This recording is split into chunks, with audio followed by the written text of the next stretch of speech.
প্রাথমিক জিজ্ঞাসাবাদে ল্যাংড়া রুবেল জানায় যে আলমগীরও একজন প্রখ্যাত মাদক ব্যবসায়ী এবং এই মাদকের টাকা ভাগ বাটোয়ারা নিয়ে তাদের অন্তর্দ্বন্দ্ব গত ৭-৮-২০২৬ তারিখ বেলা অনুমান ৫টা ৩০ ঘটিকায় ডিএমপি ঢাকার পল্লবী থানাধীন সেকশন ১১ ব্লক বি ২ নম্বর রোডে ইমনের চায়ের দোকানের সামনে একটি গোলাগুলির ঘটনা ঘটে।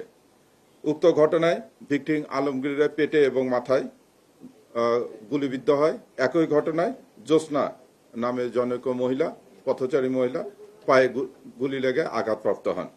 এ বিষয়ে ভিকটিমের স্ত্রী রিনা আক্তার পল্লবী থানায় বাদী হয়ে একটি মামলা দায়ের করেন। এই মামলা শুটিং ইনসিডেন্টের পর হইতে ডিবির মিরপুরের একটি চৌকস টিম মামলা ঘটনা সংক্রান্তে ছায়া তদন্ত শুরু করে। ডিবি টিম ঘটনাস্থলে উপস্থিত হয়ে ছায়া তদন্তের মাধ্যমে ভিডিও ফুটেজ সংগ্রহ করে তথ্য প্রযুক্তি এবং ম্যানুয়াল পদ্ধতিতে গোলাগুলির কাজে ব্যবহৃত টয়োটা প্রিমিও গাড়ি, যার রেজিস্ট্রেশন নম্বর ঢাকা মেট্রো গো ৪৫-৫৮-৬১ চিহ্নিত করে এবং বর্ণিত গাড়িটির মালিক হামিদ খান ওরফে মাখনকে পল্লবী থানা এলাকা থেকে গ্রেপ্তার করে। ব্যাপক জিজ্ঞাসাবাদে হামিদ জানায় যে গাড়িটি তার নামে রেজিস্ট্রেশন করা হইলেও গাড়ির প্রকৃত মালিক কুখ্যাত মাদক ব্যবসায়ী রুবেল ওরফে ল্যাংড়া রুবেল। হামিদ মাদক সিন্ডিকেটের অপর সদস্য এবং ঘটনার সাথে সম্পৃক্ত অন্যান্য আসামিদের নাম প্রকাশ করে।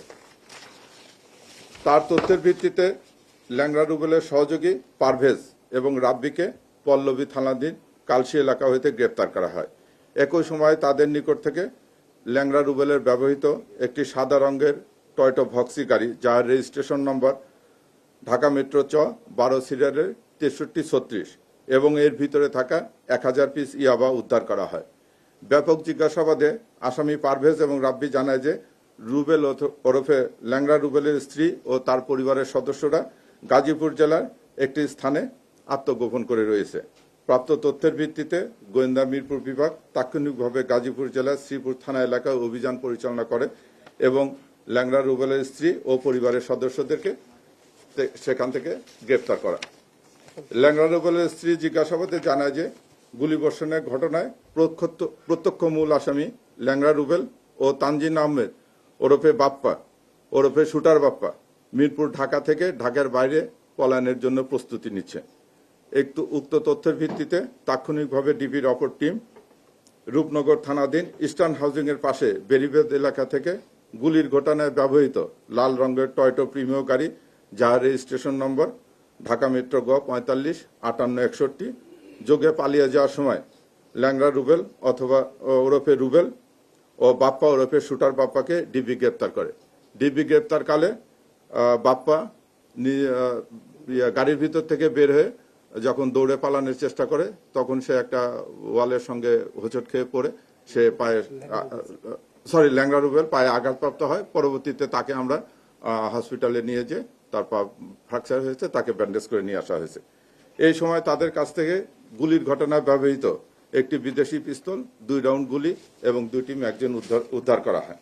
প্রাথমিক জিজ্ঞাসাবাদে ল্যাংড়া রুবেল জানায় যে আলমগীরও একজন প্রখ্যাত মাদক ব্যবসায়ী এবং এই মাদকের টাকা ভাগ বাটোয়ারা নিয়ে তাদের অন্তর্দ্বন্দ্বের সূত্রপাত ধরেই সে হত্যার উদ্দেশ্যে আলমগীরকে গুলি করে।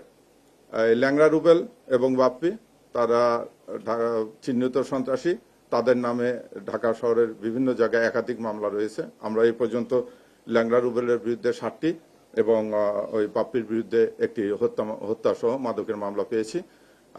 তাদেরকে একাধিকবার পুলিশ গ্রেপ্তার করেছে। তারা জামিনে বের হয়ে এসে একই কর্মকাণ্ডে লিপ্ত হচ্ছে। তাদের বিরুদ্ধে বর্তমানে হত্যার চেষ্টা মামলা আছে। এই ব্যতীত অস্ত্র এবং মাদক দ্রব্য নিয়ন্ত্রণে 2টি মামলা দায়ের করতেছে।